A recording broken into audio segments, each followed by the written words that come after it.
we have a handler that's going to do, he's going to play with these platform thing that I'm on, and you'll see why later. But that's going to give us just a little bit of a delay of start, and it's going to be well worth it, I promise, because here's the surprise, guys. You're not just going to see one dog or two dogs, or three dogs or four dogs. You're going to see at least 5, maybe 6 dogs today. Does that rock? Yeah. And I'm not moving. And is there a microphone on the back? No. It's her and me. That's it.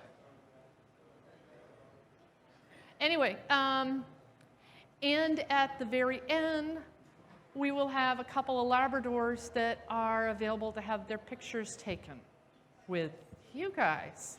How cool is that? Now, this will be according to the Labrador tolerance, so I can't say everybody in the room can get their picture taken, but we'll do at least a few. So how cool is that? Huh? All right. As soon as this handler gets in here, we're going to be ready to go. Everybody bright-eyed and bushy-tailed this morning? Yeah. Arr! I think I heard a bark. Anyway, so we're going to be going until 1 o'clock. We're going to be starting in just a minute. Oh my gosh, Fuse has got a fire hat on now. That makes me worried. Security's wearing the fire hat? Okay. I was going to say, you should have Dalmatian ears that go with that, right? Yeah, that would be good. That would be a good addition to the fire hat. He's also got the number 1 on his fire hat, so you know, kind of keep that in mind. Anyway, while we're waiting, I don't know if everybody is aware of this, but Vestadog is turning 17 this year. 17! Oh my God, almost old enough to vote. So it actually got started back in January of 2000 when my daughter brought me, she was 11 years old, she brought me her American Girl magazine article. Yeah, American Girl magazine. Okay, how many of you have seen American Girl magazine? Yeah, see, we got a few people that know the American Girl magazine. And honestly, the magazine is really good, wholesome, good role modeling for the girls. And they always feature a girl doing something wonderful for charity. In that particular month, it was a girl, Stephanie Taylor, out in California, 11 years old. She helped start the National Vestadog program. So my daughter brings me this article, which is in the slideshow, by the way. It's pink, the girl sitting on top of a pink doghouse. She brings me the article and she says, Mom, I want to vest a dog. And I'm like, I don't know what you're talking about. So she shows me the article. It's about police dogs.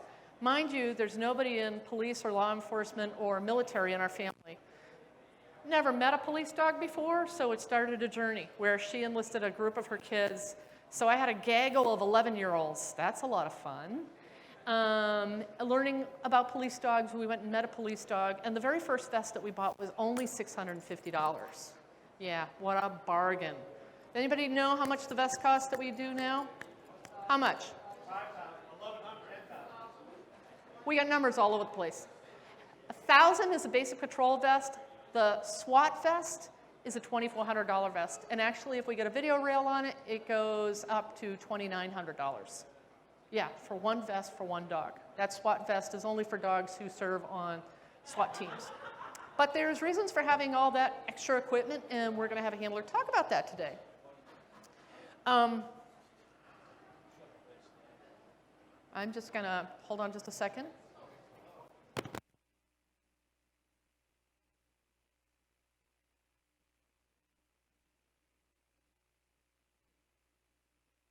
Good golly, Miss Molly. Where are you? She's announcing this in the dealer's den. Excellent. So our fearless leader will be right here in just a moment. She's going to drag people in from the dealer's den because for some reason people think shopping is more important than actually meeting canines. How does that happen? Anyway, you have seen us walking around with these great lab coats, and that picture is Canine Sharik. Canine Sharik served the town of Concord for 8 years and had to retire early because of degenerative myelopathy. Anybody heard of degenerative myelopathy, or DM? Anybody heard of it? It's awful. Essentially, the nerves in the lower part of the spine just kind of don't work anymore, and they go away. So the dog starts limping, and then one leg won't be as useful as the other, and then they can't use their back legs at all. So he had to be retired, and about the time that he would have been put on wheels, his handler said, "This dog can't do that. That's not him." And she made the decision to put him down. But Canine Sharik, I love this picture. Show you again. Woohoo! Do you love that he's wearing his badge? And he looks so noble. Anyway, so we remember dogs that aren't with us anymore because they are awesome animals. I saw you, Molly. You want to do the official start now that I've been rambling? But it's been kind of fun rambling, yeah? Yeah? You learned something? Cool. All right. Use that.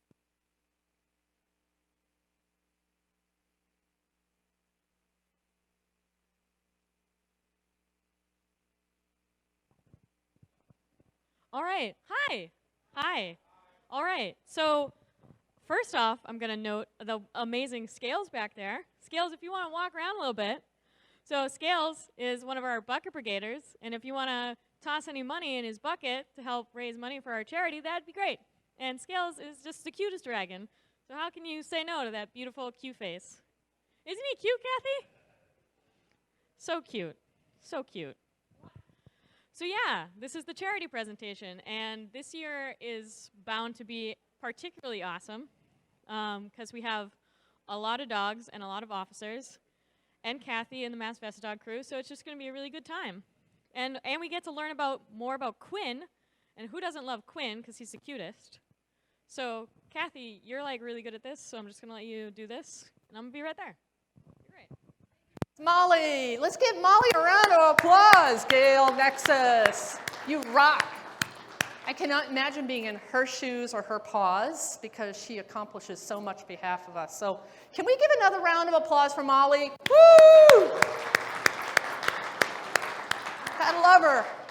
Anyway, to get this party started, I'm going to ask my Mass Vesta Dog team to join me up here on stage. Diane, Michael Lee, Quinn, please come up.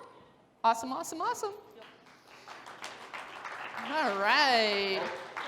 So Diane has illustrious Quinn. Who's patted Quinn in this room? Have you patted Quinn yet? Oh my goodness. Well, you should. There will be opportunities between today and tomorrow to pat Quinn. He loves pats. He does have to take breaks because he actually gets really tired. But we would, I'm going to have Diane, what are you going to do with Quinn right now?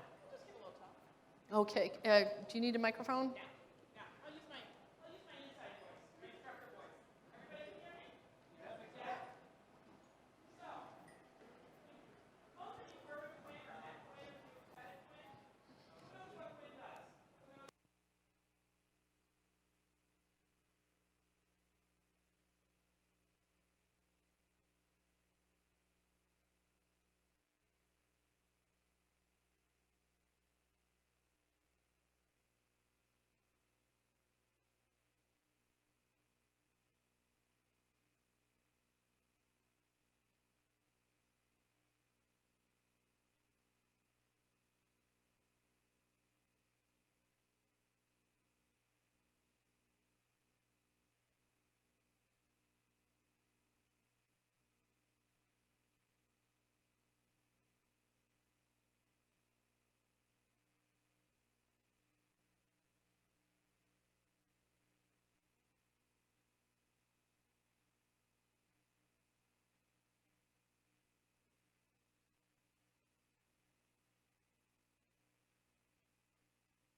One was 8 feet off the ground, one was along the ground, one was buried 2 to 3 feet deep, and the other one was in a rubble pile. He hits on human remains, bones, and decaying flesh. I know it's gross. Nobody takes my training aids. They're like, ew. Anybody have any other questions about Quinn? Come on. No? Yes. Yes. Yes. He comes from some good lines. He's done what he needed to do. He's certified. He does the work, and his health checks have all, his hips are good, his elbows are good. We've done all the health checks, so he will be cleared to breathe. So we're hoping. That's what we're hoping. 4.5. So, you said you just got certified, right? So how long does that certification last? I only certify every year. Every year. There's multiple groups you can certify with. He is certified with the NNDA, which is the National Narcotics Detective Dogs Association. But there's also a couple other organizations that you can certify with. Yes.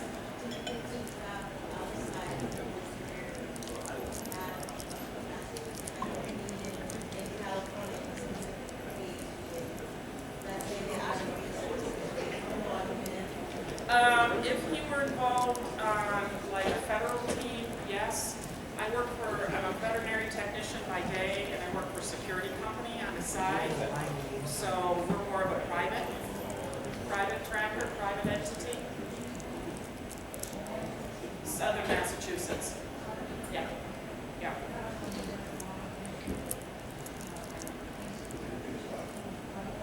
Yes, yeah. No, he was not involved in that, but I do know.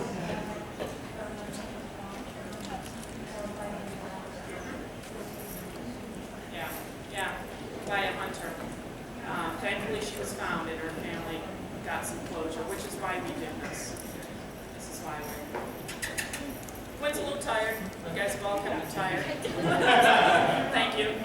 Thank you. It's up at 2. It's up at 2. Any other questions? No? So you mentioned that there's, that 8 feet in the air, along the ground, buried in the ground in the rubble pile. Like, what does that look like? Are we just like, so they just like roboting? Oh, by the way, for him, no, it was a smaller package. Like just an arm? It was a kneecap. It was a kneecap with some, some goo.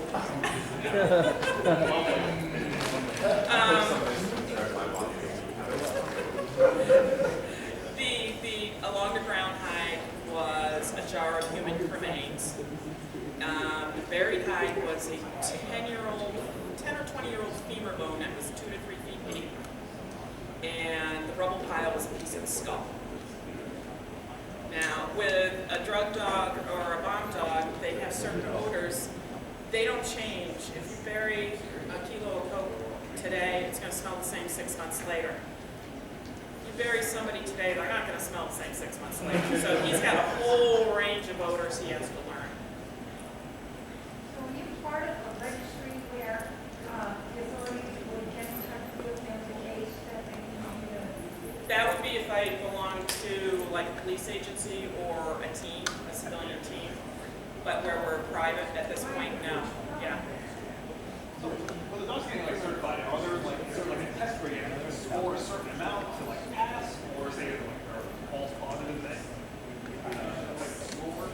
Depending on the organization, yes, they will do with some. They will do empty rooms. So you have 4 rooms. One has it's a hot room. The other 3 are empty.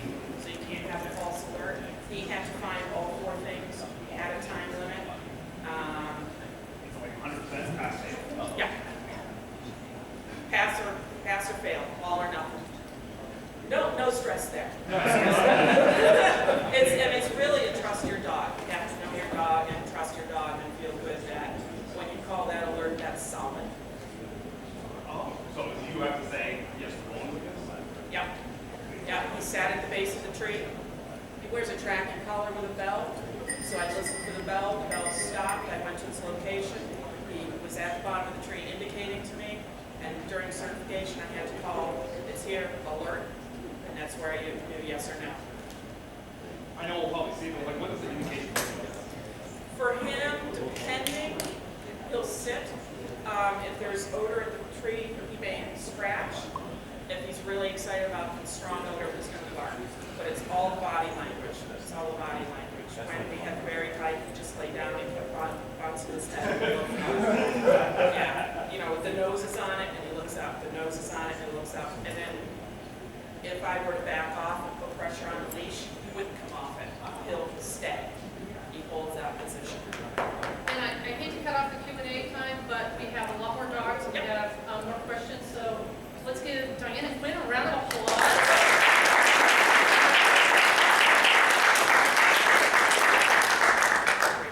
Awesome, thank you. And I also wanted to introduce Michael Lee Ryan. Michael Lee is at our booth. Michael Lee has been involved with us since 2008, so let's give her a round of applause. Our 501c3 done, which anybody who's ever been involved in launching a 501c3 knows is a headache beyond all headaches ever. And so she managed to navigate us through that, but not only that, has been so involved with Best of Dog and events, and she is now on our board of directors, so we're really grateful for the countless hours of dedication. Time and talent is treasure indeed.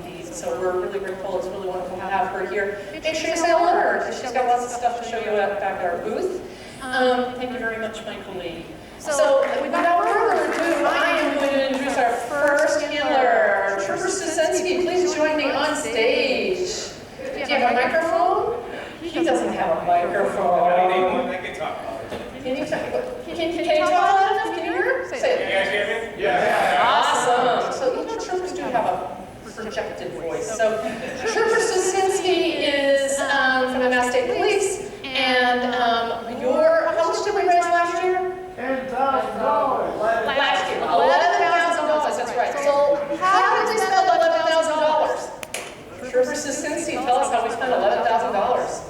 How you doing? My name is Trooper Stuszewski. As Kathy said, I've been a trooper with the state police for approximately 17 years. I've been handling a dog for going on my 12th year. Who I have with me today is Canine Frankie. He's been my second canine. My first canine, Lando, served for about 7-8 years, and he had to be retired for medical condition.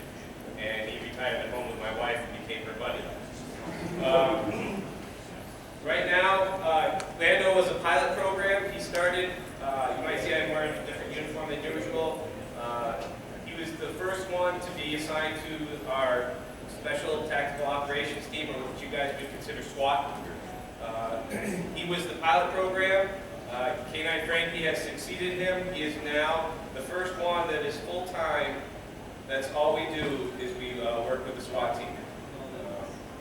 So through your generous donations and through Mass Vesta Dog, we were able to provide him with bulletproof protection vest, which is the main thing you see out there. But his vest is a little bit different. This is what they consider a SWAT vest. It is custom sized to the individual dog. It allows him to do everything he normally does without any restriction at all. It comes with many options. As on the top is what we call a flasher, or it's an IR flasher. If we're working with a helicopter, it emits an infrared beam that they can see, that nobody else can see with the human eye. We have handles. We also have straps that are tucked inside here that go around the back end of the dog and allow him to be hoisted up or lowered down if we need to get him in and out of somewhere. So that would go around his rear legs and then secure, and then we can lift him straight up. And it doesn't, he can't fall out. It's impossible for him to fall out. I feel like the stewardess. And also, in addition to the vest, through your generous donations, we were able to provide a video camera system. That system will be mounted on the vest. We are currently waiting for its arrival. It's on order. That's the camera. So that camera will actually provide a lot of information back to the handlers. Okay, we will be able to see what the dog sees in real time. It allows us to picture your cell phone on your wrist, that's basically what I have on my wrist. And I will be able to see what the dog sees as he's going through when we're searching for those bad guys. As you can tell, in a situation, you know, giving him the best vest possible was not an option. We had to do that. I'm sure you're familiar with Officer Tarantino that lost his life in Auburn this past summer. Canine Frankie and myself, we were with the team that went in to get Mr. Zambrano in that house in Oxford. And he was equipped for that. That was his old vest. Now we have a new vest that you guys provided. And any quick questions before I go get him? Go ahead. How effective is the vest at protecting the dog from harm? It's multifaceted. Of course, it stops the bullets. It has the same ballistic protection as the vest that I wear. Okay. In addition to that, it's a stab-resistant vest. Whereas if the dog were to engage somebody and he had a stabbing implement, it'll block a knife attack as well. It has an ice pick rating. I forget what the magic number is, but it does have a rating that will prevent it from being punctured. Anything else? And also blunt trauma. Blunt trauma is something we worry about with dogs because the bad guys use the fist, the foot, whatever is handy. I know a dog, they've had a fire poker whacked at it. So it dissipates the energy. Another dog that tumbled downstairs after being, believe it or not, a bad guy dislodged him off his arm, threw him up into the rafters and tumbled down the stairs. Going into the rafters and down the stairs, the dog probably with broken ribs, punctured lungs, almost always is death. So we know that dog's life was saved by a vest just like this. So that dissipating energy of a blunt trauma is huge. It's almost bigger than a knife or a gun because the chance of blunt trauma is the highest threat to the dogs. Yep, cool. So without further ado, he's going to go. So he's going to get Frankie. His first stop was Canine Lando. Lando, you see in the, if you pay attention to the video pictures, I don't know if I'm showing the slideshow now too or not, but Canine Frankie, there's a picture where Trubisky has got a gun and he's going forward, and his dog is actually on a bungee leash on his waist. So he's got to stand like this, and his dog's by his, and his dog is leaning forward like this. So it's a really cool shot. You want to kind of watch for that one. But one of the great cool things about Trubisky and I just call him Stu because that's what he goes by. Stu and Frankie is that they are the only canine team on the Massachusetts State Police that is assigned to their stop team. So the stop team is Special Tactical Operations. To you and I, it's SWAT. We talk SWAT, they team SWAT, whatever. So that means whenever there's a really bad situation, the Mass State Police are responding, you know that Canine Frankie and Stu are going to be there. And if they're on a call with a stop team, he's going to be wearing the vest that you provided for him. That is the biggest gift of safety you guys can provide for that dog right there. Okay? So the other thing is he was talking about the video camera, so it's not just important to him when he's on a call to send his dog in, and for example, he uses a pointer light to guide the dog, so he takes the dog down the hallway and he points into a room, and the dog will go into the room. By being able to see what that dog is seeing, they can see obstructions in the room. For example, some housekeepers aren't as good as other housekeepers, so there may be piles of junk, or hoarders may have stuff all over the place, or they may have something where the dog is indicating but they can't see. There may be a hiding place.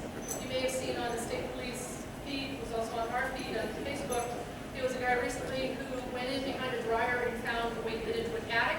So he got in the attic and then he pulled the dryer back, and the dog kept going back to the dryer because the dog said, "Dad, he's here, yeah." So being able to see around objects when they deploy on the SWAT team is huge.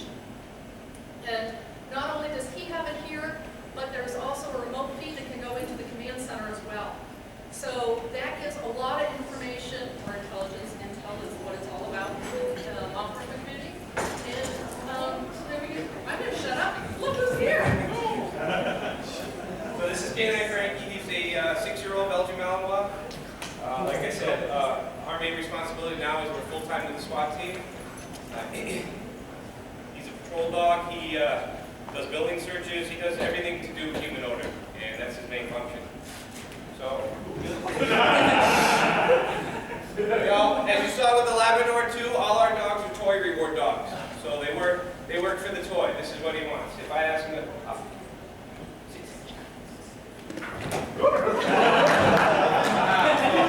he's focused on me wherever I go. No matter what happens, he's focused on me because then he knows I have the reward.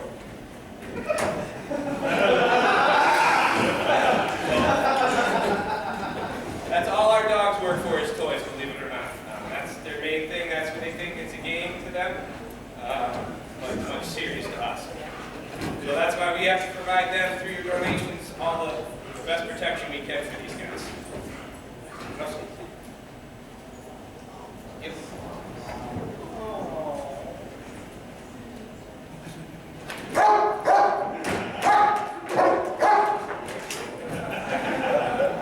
So any other questions? Anything? Nothing? I'm going to point out, watch, when you look at how the vest fits on his body, it goes pretty far back on the spine. It goes in around the belly, so it doesn't inhibit any male parts. It also goes around the edge of his shoulder, so he has no restrictions, so that when he is just plain sitting, you can see the bulges of the shoulders, but if he needs to crawl, he can put it down. It doesn't inhibit the body at all.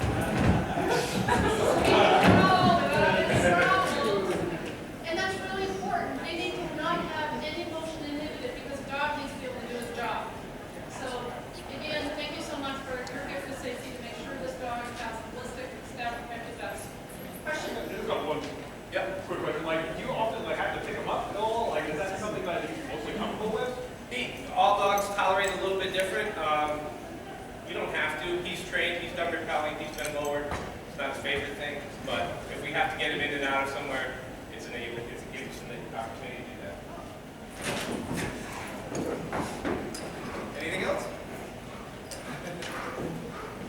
Okay. Listen. Again, thank you for your donations to our organization. All right. Thank you all.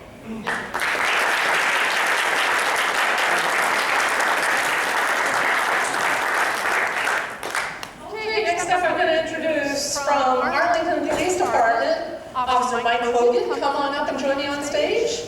Did you bring a microphone or are you going to use your police voice? He's got the cod voice. Oh, I am Mike Hogan from the Arlington Police Department. I've been with Arlington for 16 years, and I've been a canine handler for 10. So I work 2 dogs right now. My older dog is 12, which is really old for as far as police work. And I just graduated 2 weeks ago for my new dog. So my 2 dogs are both going to be patrol narcotics, so I'm keeping the older dog on now until I can certify the other one. But he's looking at condos down in Florida right now, so gets his retirement. But I've applied for the vault system for the back of my vehicle. So due to the fact that I'm working 2 dogs now, I have double the equipment, and my chief was good enough to get me a new vehicle, which has literally just come in, but they haven't outfitted it yet. So I have so much equipment I can barely even get my trunk closed. So seriously, I don't think you could fit an envelope in one. Yeah. Good looking vehicle. So patrol narcotics, so I have a lot of equipment, and I also have my DEA license, so I have real narcotics that I carry with me at all times. So when we train, you want to train the dogs on the real stuff because this is what they're being exposed to on the street.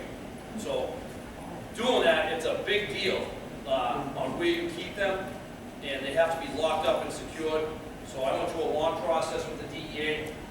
They came out like 6 different times, who has access to the areas, all this stuff has to be logged, where you're putting them, how they're stored. And then I was fortunate enough to get my DEA license, and then they FedEx the drugs to my station. They're like, hey, come back, it's different. Yeah, these guys do a great job, and it's a huge help to us because a lot of us wouldn't have canine programs if we didn't have Kathy and Mass Vested Dog.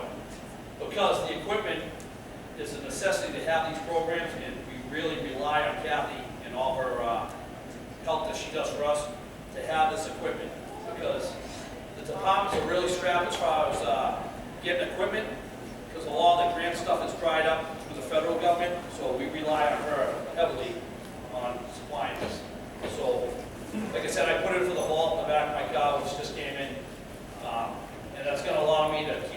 store safely, firearms, and all the dog equipment. So anything you can do will be a big help, and I can answer a few questions if you want.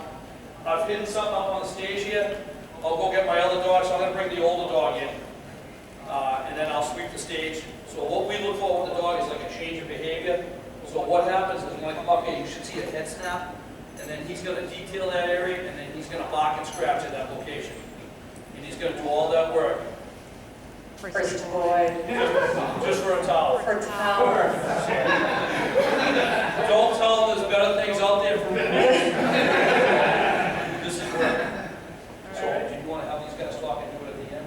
No, you can go ahead and do that. Does somebody want to go out with him to let the door, open the door? Because the door locks behind him. Yeah. Just follow him out. Yeah. Anyway, so he's going to come in. So, you know, while they depend on us to help fill in the things that they can't buy, guess what?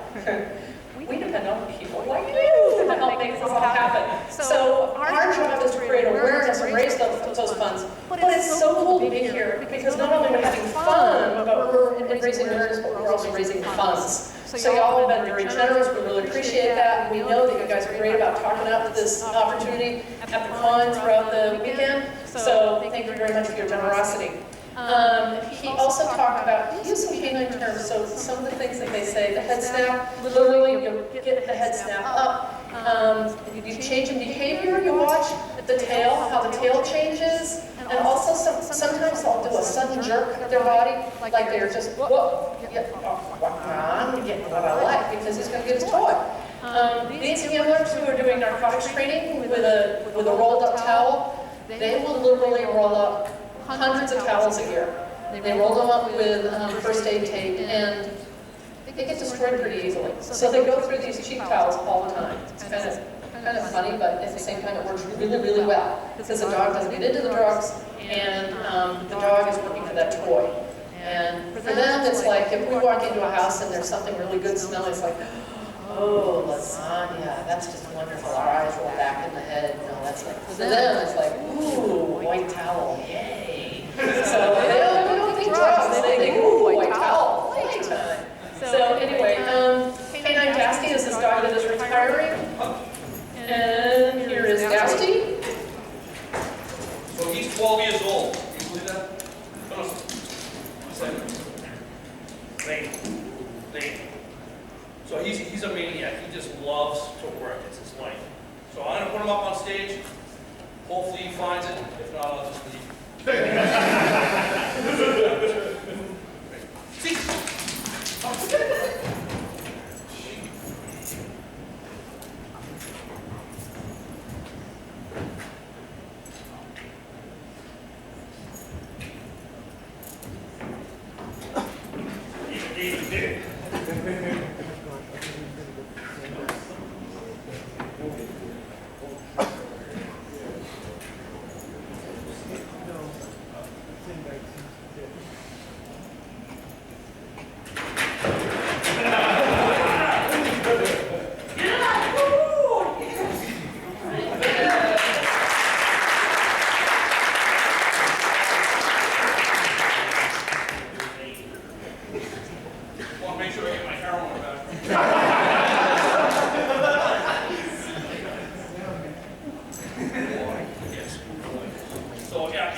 Basically, for the dog, when he's finding narcotics, it's kind of like a bag of microwave popcorn. So we've all cooked it in the house, you can smell it from the other room, and that odor is burning off. So if you just cooked a bag of microwave popcorn and then went and put it in a drawer in your house and left it there, what happens is that odor is burning off and it's seeping out of the cracks. So the dog's able to find that and pick up on it. So once you imprint the dog for a certain odor, he's going to find it every time. Like, you really can't hide it from the dogs. Their noses are so strong, it's easy for them to find it. But, like I said, there's a lot of other contaminated odors here because people have been up on stage, other dogs, and the dogs will ignore that because they only get rewarded when they find what we're asking them to look for. So, and then so he wants a towel because he knows I'm going to play tough.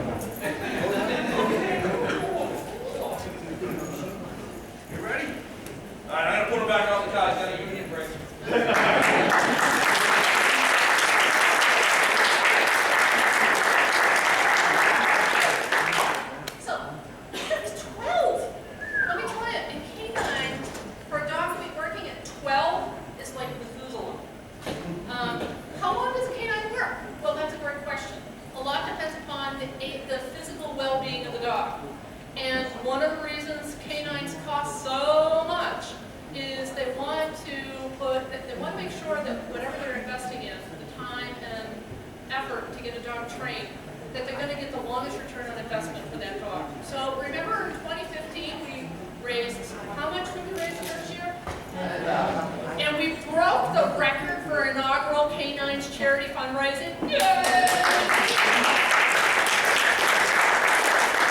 of the funds that from that year, we bought Canine Bandit of Webster Police Department. We got to meet it last year. Canine Bandit cost, I forget the number exactly, but I think around $9,000. We didn't pay for all of it. It was a grant from Best Dog. You guys paid for some, and somebody else paid for a little bit more. $9,000 for a dog? Wait a minute, can't you go down to a shelter and get a dog? Well, you could, but the chances of that dog working out to be a canine are actually very, very slim. A police dog that is going to be trained for canine, they want to find a dog that has good temperament and good medical history, veterinary history. And so it's worth it to put in the money in a dog that they can have those things as a known entity. And you can't always do that with shelter dogs. So the other thing with police dogs is shepherds. I talked about Cherie, right? With degenerative myelopathy. Unfortunately, that's relatively common with German shepherds. They actually can do a medical test on it now. And they can find out before they actually start training the dogs to find out if they've got hip dysplasia is another problem. They can do x-rays. But the x-rays are $1,500. So you're investing a lot of money, but you want to make sure that if you're going to put in 12 or 14 to 22 weeks to train a dog for police work, that they're going to be able to do it. And then you want to make sure that they can work as long as they can. So this is Canine Anthro. So this is the new guy. He's actually, he's very puppy-like. He's 18 months old, so he's really young. But he's an awesome dog, and he is so nuts with energy. It's unbelievable. I haven't seen this dog lay down yet. Seriously, like, I go home, put him in the kennel, he's walking around. I'll sneak over just to the roof to look up the kennel, and he's like this, hey, what's up? The whole time. So, but we need that energy to make him work, so hopefully he'll follow me here. Hey. Boost. Boost. So everything's based on a reward system. Boost. Damn.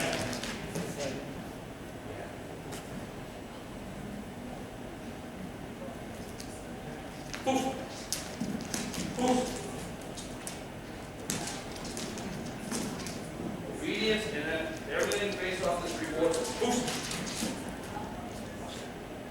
Okay.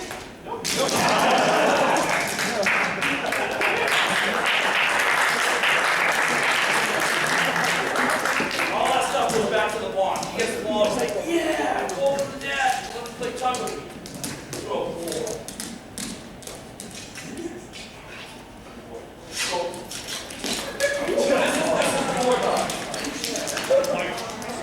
Lady. Anybody ever see the movie Up? You ever see the movie Up? Yeah. He's like, squirrel! That's based on prey drive or toy drive for the dog, and it's their life. So everything we do, so I'm going to pull the ball away. I'll do it on the cop. It's better, it's fair. So I want you to watch out how fast he'll strike this. Out! Steady.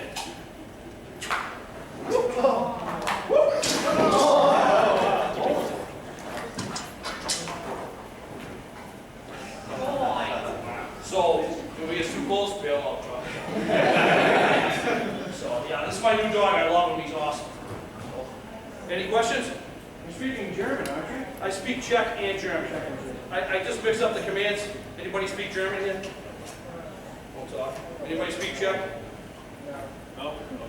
I keep those commands so somebody else can't shout out something to the dog.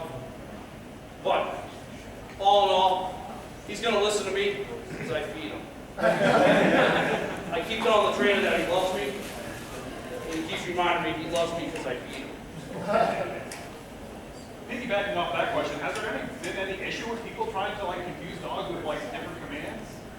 Sometimes, like I'll do a demo, and like I'll ask people not to yell to the dog, but some of the kids get excited and they're like, hey, here. But when they come out of the car, they're coming up to work. So he's going to work because he wants to get rewarded. So he doesn't care what somebody else is saying because you're not going to give him anything. Even with bad guys, like say off like a real like job. Like, Yeah, no, because they're going to be focused. So we call it the target area. So just like a firearm, the ears and the nose line up, just like a firearm. So when I line up his ears and his nose, that's the target. So you want to make sure he's got his target acquisition.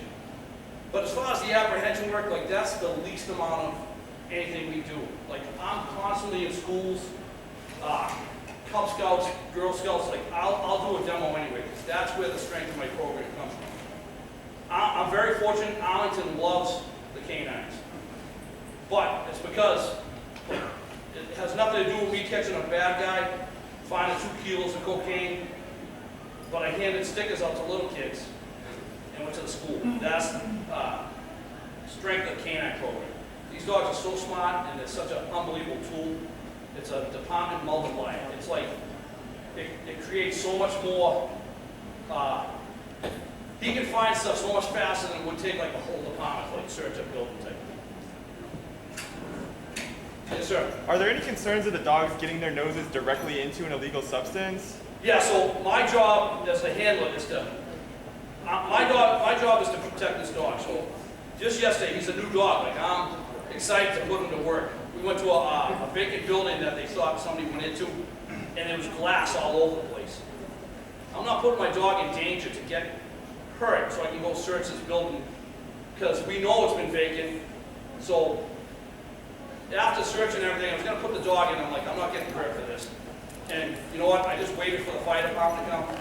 They opened another door and we were able to get in, and then I could do it safely. But so when I'm searching, that change in behavior when the dog was, I noticed that. That's my job to notice that change in behavior, and I'm gonna protect my dog. So when I see that change in behavior, I'm watching to see what he's gonna indicate on, and then I'm gonna try to pull him off. But one of the dogs, I know one of the dogs in our group actually was doing a search, and there was some heroin residue on the spoon, and it got into the dog, and the dog actually overdosed. Wow. But they were able to rush him to the hospital, and they actually Narcan the dog, and he was fine. So now we're in the process of trying to get Narcan for all the dogs. So, thank you very much. I appreciate what you did.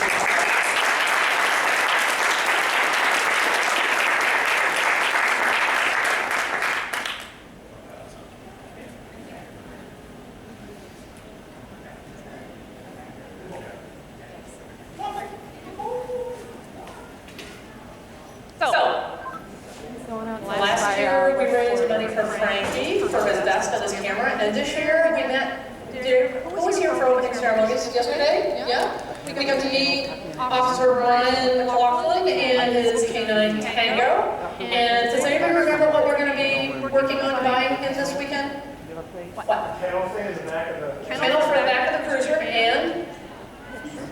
What?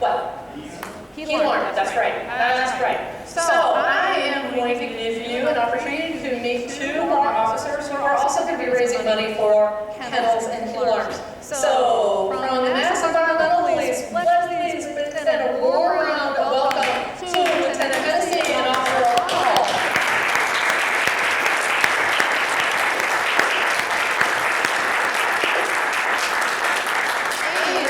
I think one of you guys is going to talk about one of those items and the other one's going to talk about the other one. So without further ado. I'll get started. My name is Jim Hennessy. I'm a lieutenant with the Mass Environmental Police. I'll give you a quick rundown of who we are and what we do. Mass Environmental Police are the game wardens of the state of Massachusetts, conservation officers, natural resource officers. We are involved with fishing, hunting, boating, dirt bikes, ATVs, commercial fishing, commercial shell fishing, homeland security issues in and around the Port of Boston. We're outdoors a lot. That's the type of job we do. I've been with the department for 16 years now. I had a great opportunity 3.5 years ago to work with a canine, with my canine breed, who I'll bring in a little bit. I've never handled a canine before. She'd never been a canine before. Bree was a privately owned dog. What Bree did, Bree was a field trialer, which is like hunting trials, retrieves, that type of thing. From my understanding, she also did a dogs competition, so she's a driven dog, okay? Just like I think any of the other dogs you've seen so far. They want to do something. Maybe they can couch potatoes off duty, but they want to do something, And that's what you'll see in our dogs as well. She's a yellow lab. Right now she's 7.5, so I got her when she was 4 years old. But again, she was doing some of these things where it showed that she had quite a drive to work, and we tap into that, we key into that for our work. Bree's trained in, she's an EOD/ballistics dog. She finds bombs and guns, that's what she does. She's single purpose, I didn't get into tracking and that type of thing. She's bombs and guns, and that's it. She was certified through the Boston Police Academy. We trained some of the state troopers. They're gracious enough to allow us some of their training. She's also got certifications from the United States Police Canine Association, and we do an ATF test every year, alcohol, tobacco, and firearms, that certifies it, that she recognizes certain odors. So that's kind of just a little bit about Bree and I. And again, one of the things as a handler, my responsibility is that she's comfortable and that she's safe. And Mass Best of Dog has been an organization that has made that possible. I drive an expedition cruiser. Anybody wants to come and look at it, you will see Bree has got the run of that cruiser. I can't move my seat back, I'm upright, I'm pretty tight. They removed the back seat of an expedition for her, and she's got a beautiful kennel, clean kennel, comfortable, and that's, again, I think Officer Alfonso will talk about the kennel. But what also keeps her safe and keeps her comfortable is a heat alarm or a type of sensor system that's installed in there. High-tech, very sensitive. I find sometimes when I'm just running the heat in the winter, that will start to trip things and let me know it's getting too hot in there. But obviously we know issues in the summertime with a dog in a vehicle, and basically that's what my heat alarm system does for me. It lets me know when things are getting a little too hot. I have two settings, an 87-degree and a 92-degree setting, and once it starts reaching those temperatures in the car, horns, lights, windows rolling down, fans going on. So I just tested it this morning. That's something I want to make sure this thing is working, doing what it's supposed to. And like I said, sure enough, I take Bree out. We're standing by. I got the heat cranked up. I just did it over at Charlestown a couple hours ago. All bells and whistles. So it's again, only available simply because Mass Best of Dog has generously offered to cover those expenses for us and make our dogs safe and comfortable. I think that's kind of my talk on the heat alarm. I certainly want to turn it over to Officer O'Connell. How you doing, folks? My name is Officer Arnold O'Connell with the Mass Environmental Police. I've been EPO for 7 years, and prior to that I was a local police officer. I've been doing K-9 for over 18 years. I did K-9 in the military before I became a police officer. I was in the U.S. Coast Guard. I had a yellow lab that was a drug dog. And I also have an explosive dog, chocolate lab. Her name is Jet. She's 3. What I want to talk about, first of all, I want to thank you for allowing us to be here today. And I want to thank Mass Best of Dog too, because I was in a cruiser accident not too long ago with my dog. And I do have a kennel in the back a few years ago. And, it could have been a lot worse. The kennels do their job, they do what they're supposed to do. Keeps the dog safe and actually prevents them from caving in and did have to roll over. But they're a vital piece of equipment. I don't know if anyone's following politics around with the state or what have you. We just took a big budget cut. And the first things that usually get cut on any police department is canines, horses, anything extra like that. And without Best of Dog, we would be in a really bad way. We'd probably lose our program. And without you folks, I mean, your generous donations, and we were able to get grants through Best of Dog. Helps us to protect you guys, get out in the field, do search and rescue. We patrol a lot of these big events with these ground dogs in the water and around Metro Boston. So it's basically you guys that are helping us do that. And again, I want to thank you. But these kennels, like I said, come from American Aluminum. You can actually Google it and look at them. They're down in manufactured out of Florida. They're very, very, very well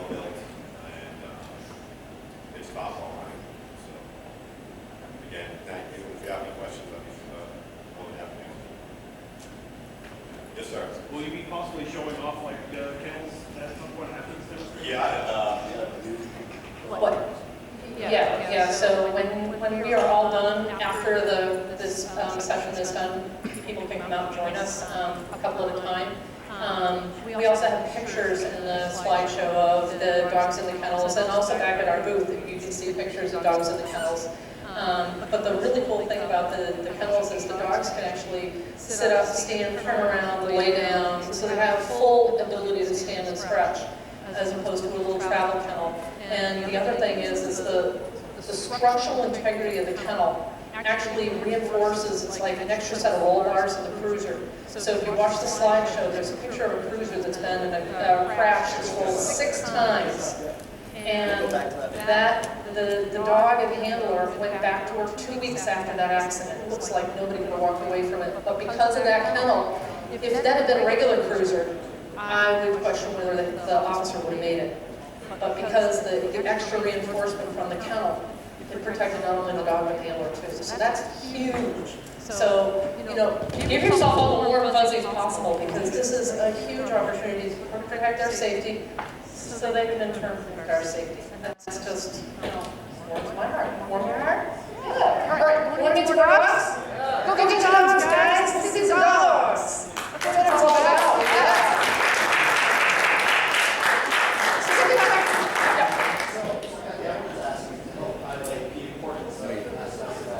What would you say in your experience is the split between federal and state funding and funding for the police raised by charities like Mass Dog and others? So what is that split? Yeah. How important is the work you do? So funding, what is the funding for K-9 after all? What is the funding for police overall? So a couple of things. It used to be that the federal government had a lot more programs available to police departments, but as the pie keeps getting smaller, the wedges available keep getting smaller. And police departments, just like your school departments and your fire departments or your Department of Public Works, any of the tax-funded programs are all working with less and less money. The reality is when you're looking at a department, I'm from Walpole, there's 39 officers, we should have 44 full-time officers. If you're looking at a program that's going to cost $25,000 the first year, and you're going to have to take an officer off the road for 3 months to train him, you're talking about a significant chunk of change, not only for equipment, but also for labor, to cover that labor while he's off duty. So how do you pay for that? So then you go back to, well, how can we fund this? So there is in Massachusetts, there is a Stanton Foundation grant that is available to brand new programs. They'll give $25,000 that essentially will help pay for the first 3 years. The department will fund the next 2 years. So they got 5 years all covered. But typically the dog will work 8 to 10 years, so the department's going to have to come up with the dollars. How do they make that work? Well, pretty much it's out of the department's funds. So now, in a department like Walpole, that's a small town, 23,000 people, they're trying to balance that between the 39 officers and all the equipment and facility they need. So it's really hard to get any funding for that. So I mentioned that the funding has cut a great deal. Homeland Security used to have a lot of canine grants. They have less grants now. Some of the dogs here in Massachusetts have gotten federal grants. There are no state grants for canine. We are the only nonprofit that provides these kind of grants in Massachusetts. We do it twice a year. We have an application online. You can look on our website. And the handlers apply for it, and they say what their needs are, what the amount is needed, what their dog is, what their department is. And then we review them, and depending on how much money we've got, we end up with the funding. There is also, as far as ballistic vests go, there's also called the Bulletproof Vest program through the National Institute of Justice. But that's only for human vests, and it's only 50% of the cost. And in order for a department to be eligible for those funds, they have to have a 100% wear policy in place. So 100% wear policy in place means we don't care what the temperature is, you are going to wear your vest on duty. So on those really blistering hot days, when it reaches 95 degrees and the officer is out there directing traffic, they've got to wear that ballistic vest. And for some officers, that's a really hard thing to do because heat stroke happens, folks. There's only so much Gatorade you can take in. So some departments don't have those 100% wear policies. So essentially, we are the only game in town for Massachusetts canine programs to help close the gap. And again, if they have a big department and you have this little specialty group of canines and you have a certain amount of dollars that you might be able to buy tasers for the department, or you might be able to fund a dog, you're going to buy tasers for the department. You're not going to do the single thing. So that's part of what we're trying to do, a delicate balance to help fill it. So, tell us who we've got here. Officer Connell. This is K9 Jet. She's a 3-year-old chocolate lab. She's certified in explosives, firearms, and tracking the social risk. Yeah. Bree. Bree is a 7.5-year-old yellow Labrador Retriever. Again, single-purpose trained in EOD and ballistics. If I could, just to add, never mind some of the bigger ticket items, Mass Dog has generously granted some leashes, equipment. This is a neoprene vest. Bree and I are on the water a lot. We get underway on the boat out of Boston Harbor. This supplies a little bit of flotation, certainly visibility. If you're in the water, just like a PFD, high-vis orange. What Bree and I also do, we're fishing game wardens. We're in the woods during the fall, during the hunting season. So certainly, hunter orange is an important thing, and a valuable piece of equipment that Dog can get through generous donations from organizations like yours have supplied us. Awesome. So if anybody's looked at the 2017 calendar, has anybody looked at the 2017 calendar in our booth? Yeah. Does that dog look familiar? Because Miss Marie is in June, along with Lieutenant Hennessy. They are standing on the Charlestown docks for the environmental police, because the environmental police have boats right in Boston Harbor. And they're overlooking the Boston skyline. It's just a great picture. So if you haven't seen the calendar, make sure you check it out. Also on the slideshow, there's a picture of Officer O'Connell and Diesel, his first dog, who was still working also. And they're out on the Boston Harbor, and it's a great picture with the blue behind from a couple of years ago. So I'm just going to wrap things up so we can get in some photo ops, because we love photo ops, right? Yeah. Just wrap things up. 2015, we broke records. We raised $10,000. 2016, last year, we raised $11,000. We invested K9 Frankie, and we are buying a K9 video camera. 2017, we have a big goal, but we're going to stretch, and we're going to make it happen. We only need a little over $10,000, but are we going to go over 10 this year? Yeah. Oh, hell yeah. Are we going to go over 11? Yeah. Awesome. So for 11, for actually $10,000, for $10,000, we're going to buy 3 kennels, 3 heel arms, and a vault drawer case for the back of the cruiser for Arlington.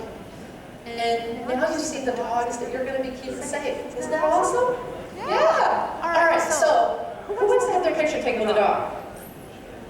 Any hands? Okay. Bring your camera up, and bring yourselves up, and we can do 2 lines. I'm going to turn off my microphone. Is there any other last questions before we go to pictures? Okay, let's go to pictures, and I'm going to turn my microphone off. And how about A&E staff? You want to do pictures?